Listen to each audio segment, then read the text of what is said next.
हेल' लोगोफोर, नोंथांमोननि गेजेराव आरो आं मोननैसो गोदान आपडेटनि सोमोन्दै भिडिअ लाना फैबावबाय। गिबि आपडेटआवनो दङ बर' देंखो मुलुगनि मेथाइ खनगिरि आरो जों बयनिबो फेभरेट सिंगार बिथां रिमाल दैमारिनि गोथार जुलिया जानानै थांबाय।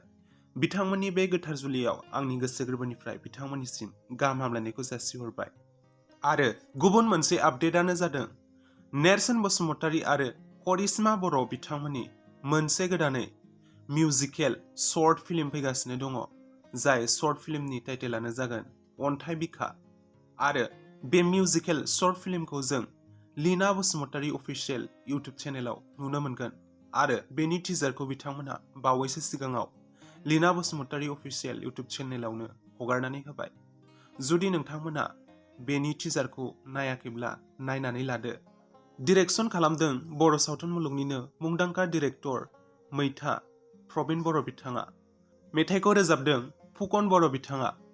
नोंथांमोना बे मिउजिकेल शर्ट फिल्मखौ आबुङै नायनो थाखाय नेनानै थाथ'दो। बिथांमोना जेब्लानो रिलिज खालामगोन अब्लानो आं नोंथांमोननो आपडेट खालामनानै होबावगोन।